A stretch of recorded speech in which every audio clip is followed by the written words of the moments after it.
Ermal? Shko, do duhet të... Çfarë të reja shketi si gazetar nga kjo çështje? Nga kjo çështje, unë po të them vetëm perceptimin e zhvillimeve, sepse shumë pak kanë dalë informacione mbi pjesën sepse po jetohet zonja Balluku, apo për të dhënë edhe informacione detajueshme, por unë do të them, zoti Babaramo, që në të tilla raste kur vetë situata dhe vetë ka goditje në të tilla nivele, është i lajm i mirë për shqiptarët, për shkak se duhet kuptojmë që zonja Balluku ka qenë njeriu më me pushtet politik në Partinë Socialiste, cilin ja ka deleguar kryeministri dhe vetë zoti Rama. Duhet kuptojmë që askush nuk ka pasur një portofol kaq të fuqishëm sa zonja Balluku, duke qenë dhe zëvendës kryeministre dhe ministre e transporteve. Gjithashtu vetë SPAK-u në fakt po jeton disa çështje, mos gaboj dhe Thuman Kashar, që përsëri lidhet me rrugë të cilat janë firmosur nga zonja Balluku, kështu që duhet kuptojmë që një hetim i thelluar mbi çështjet që lidhen me ministrin që ka zonja Balluku, apo me vendimarin që ka pasur zonja Balluku, mendoj që do të zbërthej jo vetëm se çfarë ka ndodhur në realitetin apo në bashkëpunimin oligarki, ekonomi dhe politik, por besoj do të tregoj akoma më shumë. Fakti që ka pasur disa sekuestrime telefonash pra njerëzve të afërt zonjës Balluku, ne kemi parë që shpeshherë për shkak të një mendje lehtësie që kanë pasur funksionarët shqiptarë, sepse kanë menduar që do të ishin pa prekshëm dhe nuk do të vinte kurrë dita që do të ishin përballë drejtësisë, shpeshherë janë treguar fëminor duke shkëmbyer mesazhe dhe duke lënë indicie apo prova të cilat më pas kanë treguar në shumë raste deduksione të ngjashme që eksponentë të tillë të cilët kanë bërë këto gabime kanë përfunduar pas sekrave. Kështu që në këtë kontekst unë mendoj që do duhet shohim që çfarë do të sjellë SPAK-u, sepse kjo është vetëm hapat e parë. Po kur të thellohet akoma më shumë, do të jetë si një kuti Pandore që mund të rrezikojë dhe themelet e vetë kryeministit Rama. Okej, zoti Kopliku, edhe ndjes për që parë, se ju e familje vetë më dha të Shkodrës ja mbivendoseni në subkoshiencë me njëri tjetrin.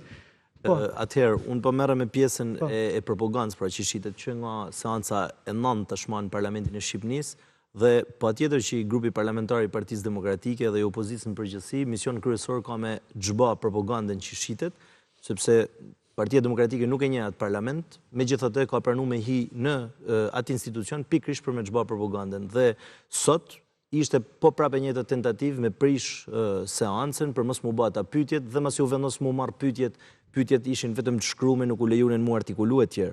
Për sa i përket rastit të zonjës Balluku, nuk është e para, pra është e rrallës për sa i përket gjithë bashkëpunëtorëve më të ngushtë zotit Rama dhe gjithë kanë të njëjtin emërus të përbashkët, janë të përzgellur nga vetë kryeministri i Shqipërisë. Ajo që është e çuditshme është se si ka mundësi që pavarësisht se gjitha rrugët të çojnë te Rama, personi në fjalë nuk është marrë asnjëherë të paktën për dieni të fakteve. Pra, zonja Balluku, pavarësisht se për një gjë krejtësisht periferike në krahasim me çka ka bë korrupsion, pra tunelin e Llogaras, për rrugën më të shtrenjtë që është shtruar në gjithë botën për metër, për Tigri 1, Tigri 3 dhe tjera afera që ish zëvendës kryeministri e qunë damin që ka bërë zonja Balluku të krahasueshëm me buxhetin e shtetit. E njëjti rast kena pas edhe me zotin Veliaj, pra që merren me diçka krejtësisht periferike në krahasim me rastin e incineratorëve, edhe kur futen tek incineratorët e fragmentizojmë çështjen për ta bërë si diçka sporadike e zgjedhjeve personale të bashkëpunëtorëve të zotit Rama, duke mos e konsideruar si një krim, si një organizatë kriminale, dhe ky është problemi kryesor. Pra, këto janë persona që dënohen, por përveç përgjegjësisë penale që është patjetër e zonjës Balluku dhe gjithë atyre që kanë lënë gjurmë, po themi, pra se kapen vetëm ato që kanë lënë gjurmë për arrogancën tyne dhe paprekshmërisë që kanë pas në këto 12 vite, këtu ka një përgjegjësi morale dhe politike që zoti Rama nuk e mban asnjëherë. Nuk e mban asnjëherë dhe përsa i përket zotit Dumani, që i quhen pra këto krimet elektorale që janë proces që nuk ka zgjidhje për disa krime sepse janë shumë të vështira mu kuptu, dhe s'pas ka asnjë lloj lidhjet me krimin e organizuar as të deputetëve anonim që marrin mira vota apo aty në deputetëve që pra në moshin kriminal me dal jashtë rrethimit të policisë. Pra këtu ka një absurditet total dhe patjetër ka disa kocka që i lëshojnë opinionit publik me çfry dhe me sa duket edhe rasti i zonjës Balluku po shitet si kur drejtësia po vepron, megjithëse sot dita filloi me lajmet e një deputeti të opozicës që paraqitet në SPAK. Pra me kriju idenë e... Këtë duhet të numri 2 i qeverisë, ku të shkoj më lartë, vetëm Edi Rama ka ngelur. Pikrisht pra, gjitha rrugë çojnë te Rama dhe asnjëherë Rama nuk merret si person ndjen një të ngjarje. Do shta kjo rrugë ka disa stacione. Po bëhen shumë stacione gjata dhe po bëhen zgjedhje mas zgjedhje që stacioni kryesor po fiton. E qartë. Kur pritet të shkoj, e pam kur doli lajmi të premten që ishte, po shkonte nga Zyriu, nga Gjeneva, në Bern. Dhe fliste Samirjan e kurudhat aty, dhe pse jo në një të ardhme të afërt, ne të udhtojmë nga Gjeneva në Tiranë me tren. Okej, në kuadrin e asaj që të tregonte vetë ndodhjen, locationin e saj, po kur pritet? Ka ndonjë informacion kur pritet të shkoj në SPAK? Në fakt, nuk e kemi këtë informacion, pasi ka qenë një komunikim që ka pasur vetë zëvendës kryeministja me hetuesit, që theksova, nuk japin informacion zyrtar. Asnjëherë nuk na kanë thënë, nuk na kanë treguar që se kur do vi X ose... Ajo ka kontaktuar vetë, apo përmes avokatit ka negociuar anullimin e datës së sotme? Kam përshtypjen që ka kontaktuar vetë, pasi ftesa i është bërë asaj për të paraqitur. Dhe ka kontaktuar vetë, duke përcaktuar që në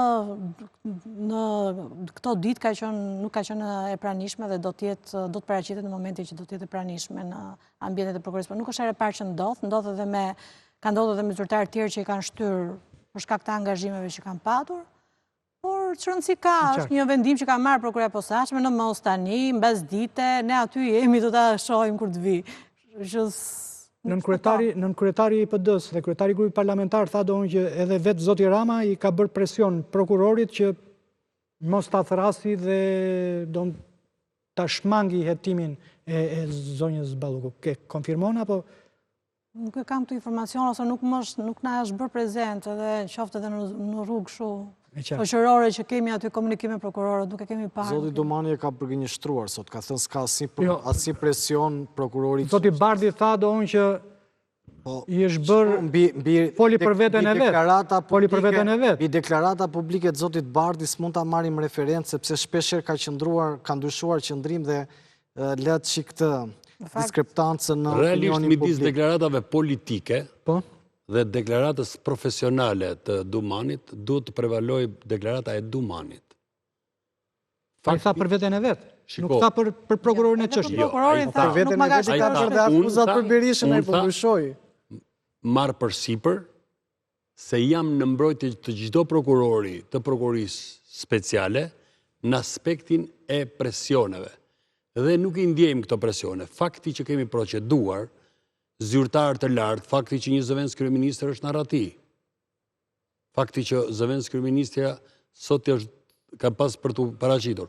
Unë nuk besoj tek programi qeveritar, sepse programi i qeverisë, i zëvendës kryeministës, du t'ishte publike, se du t'ishte një javë përpara që do të rrugtoj për në Zvicër, apo për në Gjermani, apo për në Hollandë.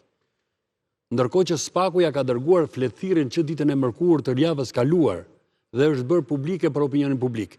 Pra që para 10 ditësh? Të mërkurën para 6-7 ditësh. Okej. Po programi, ne dim flethirin e SPAK-u dhe s'dim programin e qeverisë se ku të shkojë zëvendës kryeministria. Imagjino se sa largemi. Për kështë një pushteti korruptuar, Ilir.